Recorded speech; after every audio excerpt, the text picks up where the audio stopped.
Chris Dockelos and I last night, I was asking Chris if this is actually the art center right here, but No, it's facing the wrong way. It's not. Okay, The old Tom, OTs, the other side. It's the other side. Okay, yeah, you know what?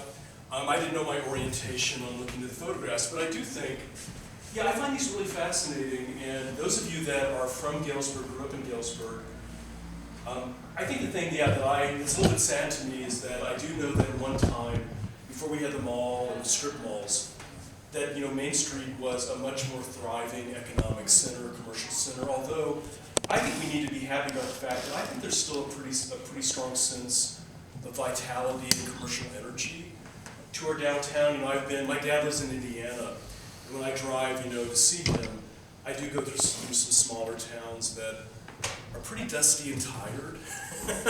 Their main streets look fairly abandoned. So I do think we still have a fairly sort of thriving, downtown. But it is interesting to see just the historical change to Galesburg and the documentation of that with these vintage photographs. And the reason I showed these is that I wanted to then jump across here, and I'm not going to make a really profound point, but this is one of my favorite pieces in the show, the Sid Horace Nice. Really, I think this is a really exquisite, beautiful little painting. I think this was actually one of the Galix prizes, and that's how they acquired the piece. He's a really interesting artist. He's actually from India, and ended up doing his MFA in San Francisco, at the Art Institute in San Francisco. And the reason I'm bringing that up is that if you know anything about Bay Area art, now he was very interested in Mark Rothko, so I think you can see Mark Rothko did, so abstract expressionist, Mary Lee, but his paintings are just these huge blocks of color. Just again, really just these beautiful lyrical abstract designs of just big blocks of color. And I think you can kind of see that influence here.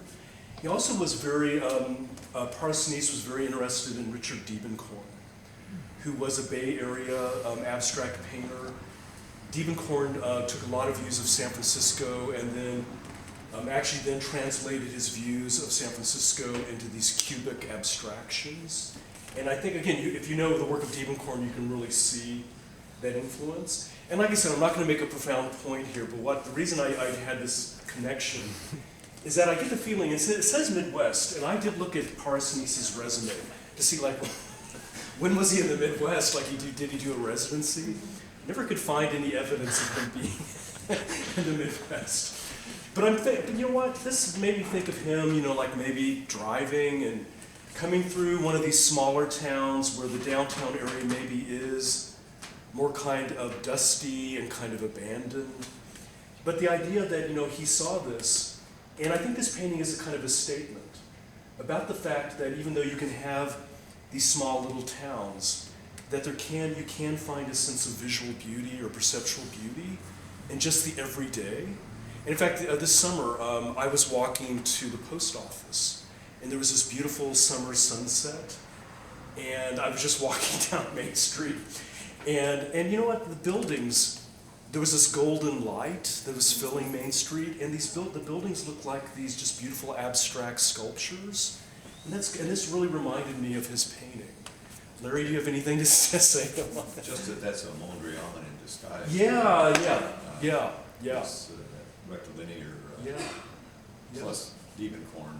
Yeah, Diebenkorn. His influence could not hurt a painter. Yeah, it's this idea that, that artists, and you guys, I'm not an artist, and I did get a BFA in art history, so I did take art classes. But I think the idea that artists, when they do move through the world, Tom and Paulette, Larry, you do see the world in an aesthetic way, a more artistic way. So I just think this is a really good example of finding beauty in kind of maybe some mundane little Midwestern town. So I just think it's a statement about that. I'm going to shift us over, and I'm just going to talk about a few other pieces, and then I keep saying this, but I'm going to turn it over to Tom in a